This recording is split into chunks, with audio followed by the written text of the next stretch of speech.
Great. So, we are going to get started. This is our presentation of exploring Yoruba with Linguist Assistant. I'm Stephanie.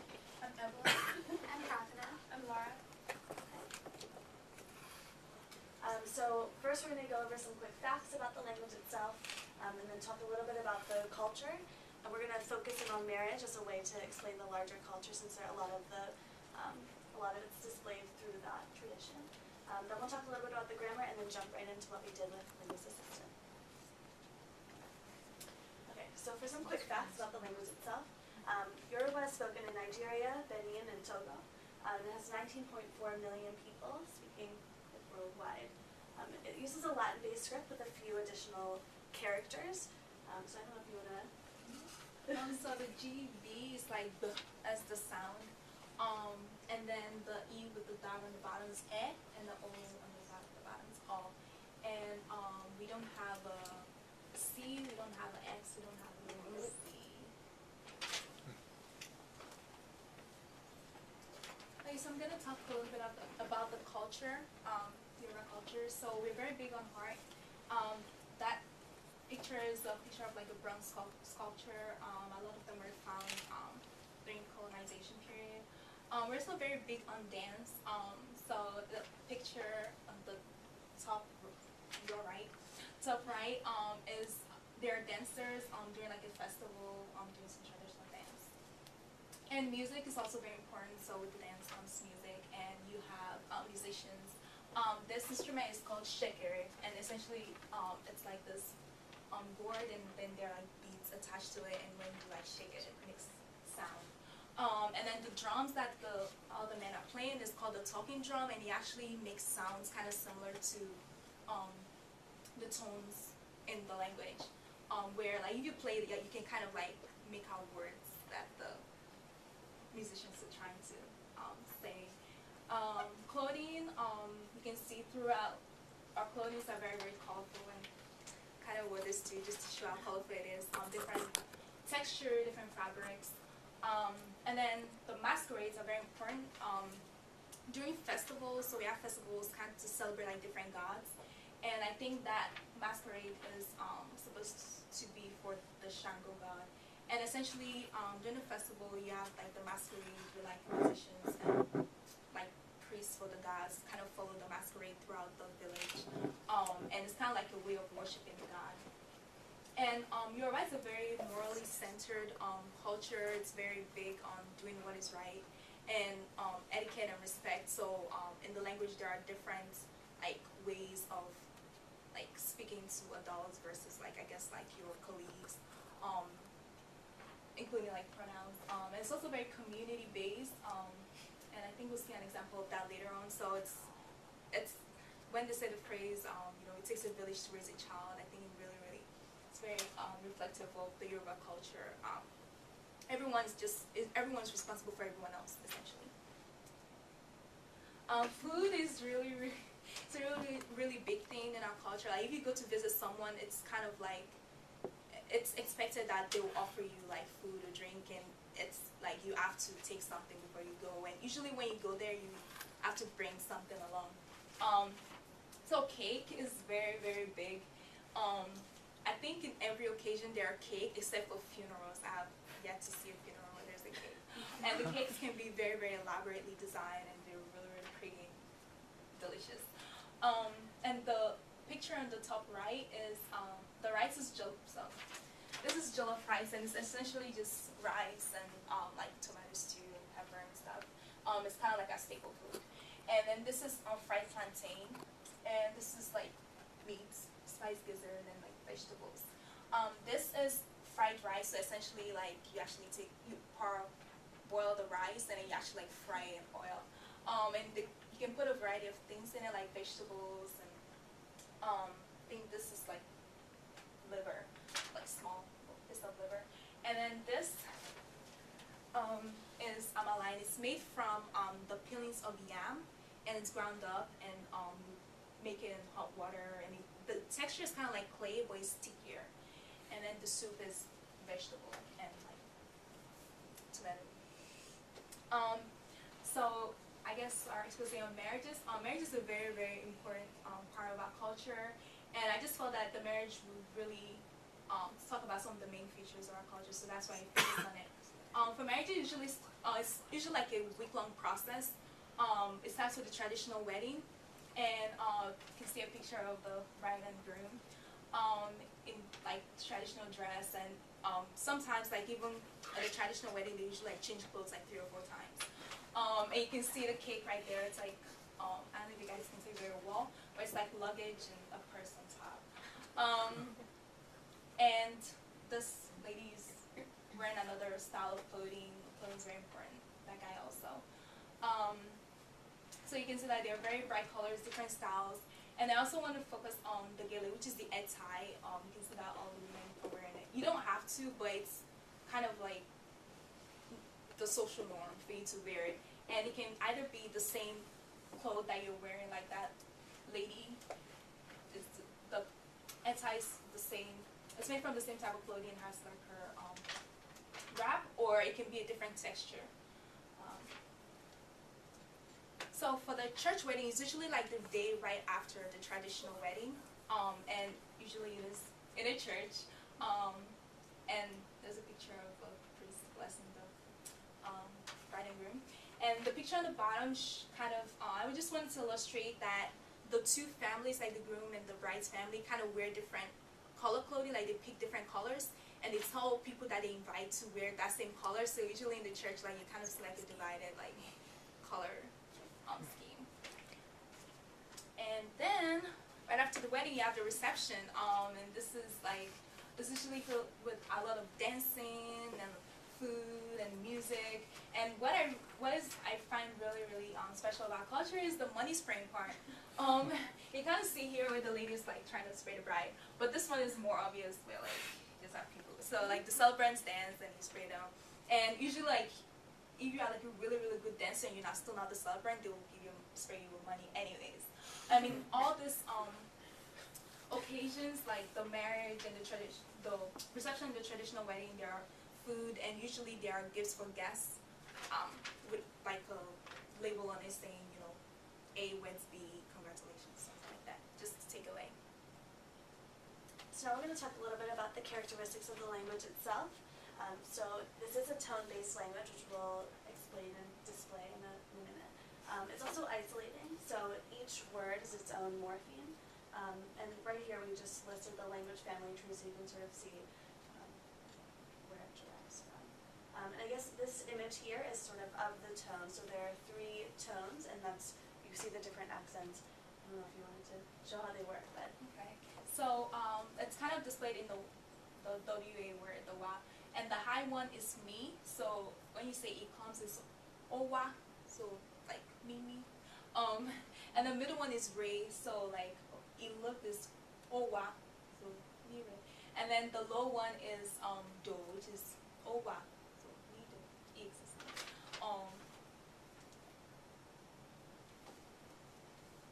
And we found this diagram that kind of explains some of the other vowel sounds.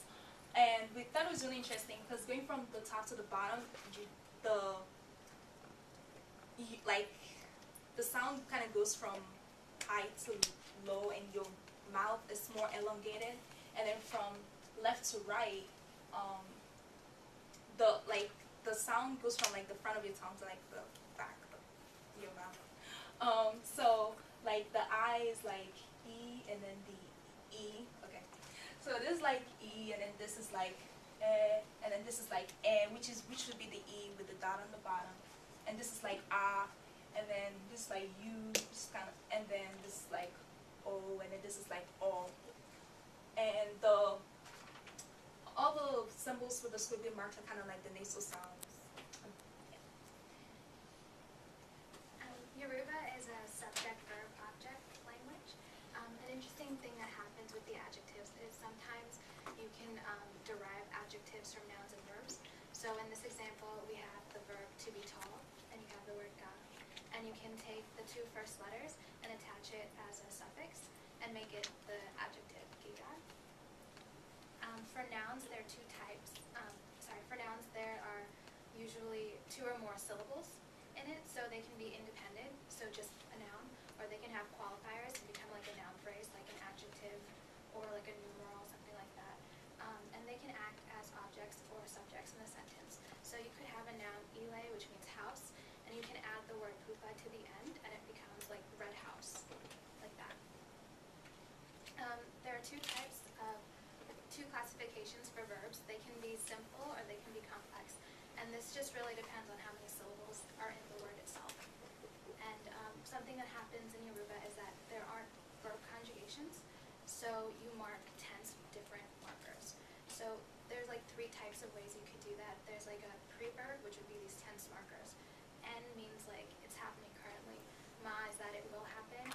Koni is that it won't happen, and that en is like it happens continually. And then you have things like main verbs, which are just as they sound, like the verb of action. And then you have like post verbs, which also have things to do with like prepositions, that somebody's arriving or they've come here or something like that. So that kind of ties into what we did with LA. We worked on nouns, we worked on verbs. With the verbs, we worked on adding in like the tense markers and the post verbs, things like that. We worked on adjectives. We created a joiner rule, more rules, and a pronoun table. So for the lexicon, we went ahead and added in words that we used in the LA implementation. And we also added a feature to it. We added noun class to tell the program if a noun was specific or if it was proper or not proper. And the reason that we did that was because we didn't want words like John or Mary to have articles with them. As we mentioned before, Yoruba doesn't have verb conjugation, so we went ahead and added in verbs straight into the lexicon. And to make note of the tenses, we went ahead and made rules to add in the pre-verbs and the post-verbs. And in Yoruba, if you just have the verb itself, you have to make a distinction. The listener has to understand from context if you're talking about something that's in the past or in the present.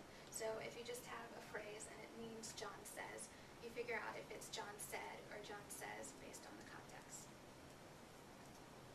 So this is our adjective lexicon, and like with nouns, we had to make a feature that would differentiate the nouns based on type. In Yoruba, there's a joiner word, which is to, and it's used to join patient-like nouns with their adjectives. It loosely means that is or that are. So like for the sentence, John reads a good book, in Yoruba, we loosely translate it to be John reads a book that is big, and the that is part would be the to. So the problem though is that we don't want to add to with words that are quantifiers, so like numbers or words like some or many. So we use the feature to differentiate between the different types. This is the rule that we wrote for the to joiner. As you can see, it only adds to if the adjective is not a quantifier, and if it's not in the comparative sense. So that would be like, this book is better than that book. Here are some examples of the rule in action. The first one is John reads a good book. As you can see, we add the to because the adjective good is just a generic default type adjective. In the second sentence, which is John read 3 books, we don't include to because the meta, which is 3, is a quantifier type adjective. And here are 2 more examples. The first one is when the adjective is describing an agent-like noun. So this sentence says, that book is good. You'll notice that there isn't a copula equating the noun phrase and the adjective phrase, so there's no word for is. The yen up there means that. In the second sentence, it shows an adjective used in the comparative sense, and again, we don't use to with a comparative adjective. Instead, we added the word ju, which means more. So this sentence is, this book is better than that book, or book this, good more, book that. Okay, so the language has 3 types of demonstrative adjectives, na, yen, and yi, so we made rules based around those. And all of those are used differently based on the noun proximity and verb tense. So for example, na, as you see here, is used for the present tense and immediate past. So we added the discourse tense to make some of the sentences that we created in the Linguist Assistant match the elicitation. And it's only used for distant nouns and it should not be used with pronouns or proper nouns. As we mentioned. Okay, so the next one is yen. This is used in the present and more distant past for nouns that are remote within sight or near the listener. And again, it's not used with proper nouns or pronouns. And finally, he. This is used in the present and discourse tenses and for nouns that are close to the speaker and listener. And it's sort of like the English this. So we should do this one.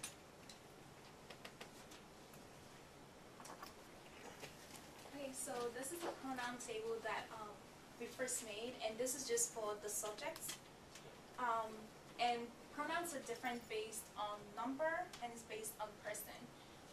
So depending on if you're just talking about, one issue that we had a problem with in linguistics assistant was in differentiating between first person, second person, and not third person, and first person and just second person, and the third person doesn't exist. In Yoruba, there are different words for that, but we couldn't really put that into linguistics assistant.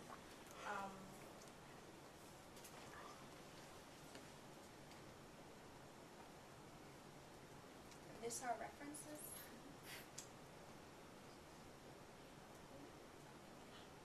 Okay.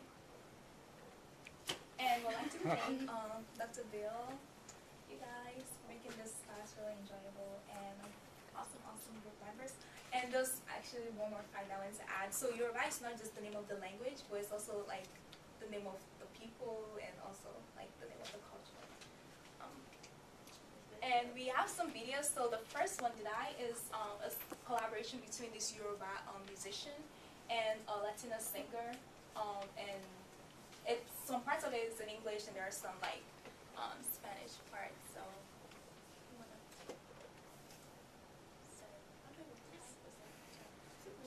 There's no like person. yeah.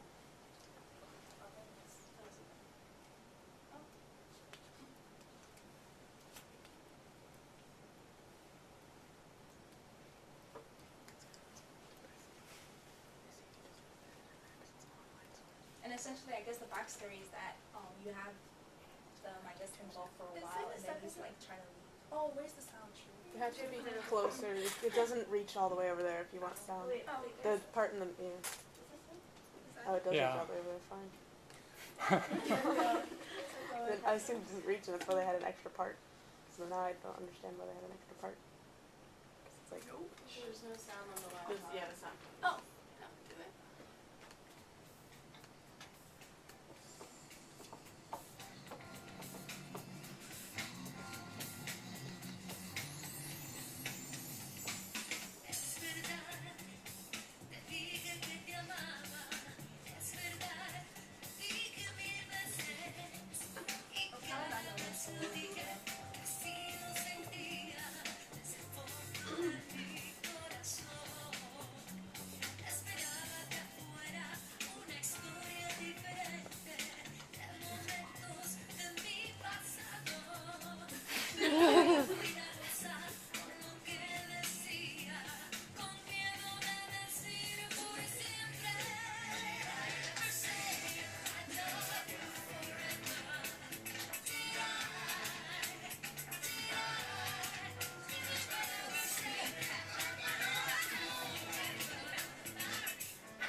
Yeah, he's looking for his passport because she kind of hid it so he wouldn't leave.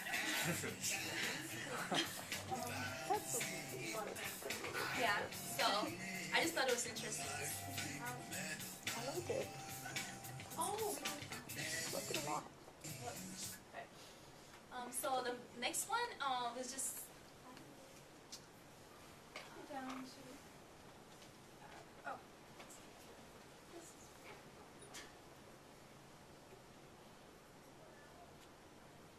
next one, yeah, it just kind of of shows like different ties, like the really exaggerated ones.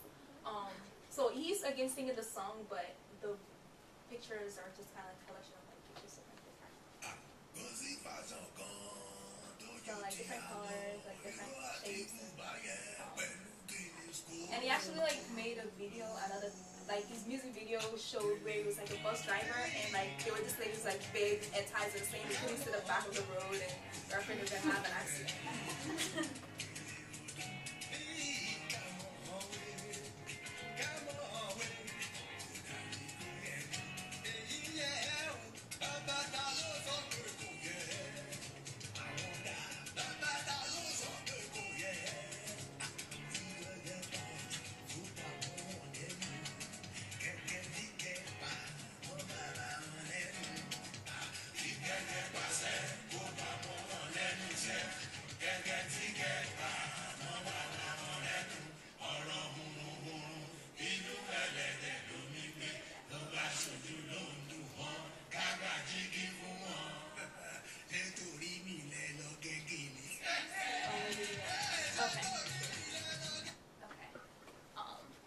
So the last one, I just thought it was really funny.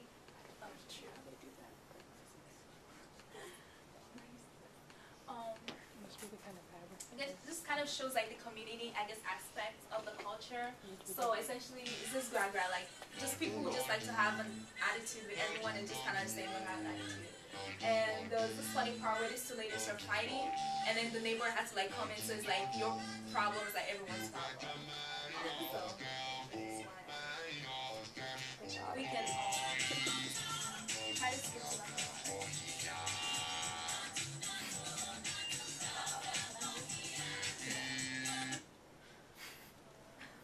But yeah, that guy was just getting angry.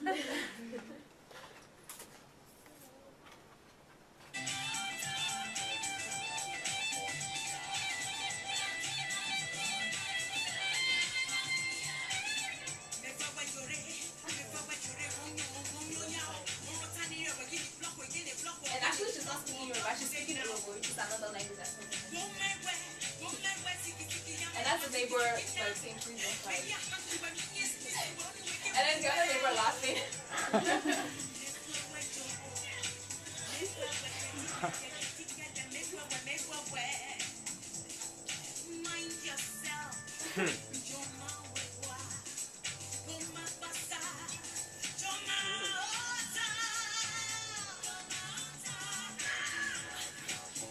And then these are, like, I guess, like kids in the neighborhood, and they kind of making fun of the two ladies, and they almost get up for it when the lady comes out.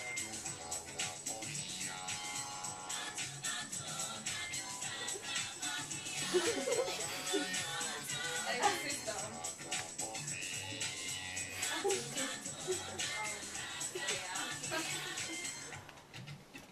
Oh, and this is kind of funny.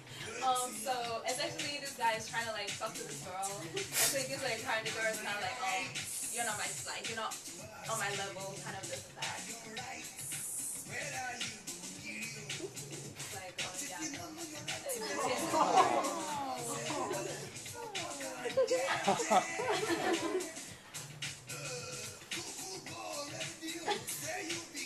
and then he throws her bag on the floor and he sees like all this weird articles like food and like nails, and it's like he's laughing at her like, what the fuck are nails in your purse? And he's laughing at her like no, this is not like common.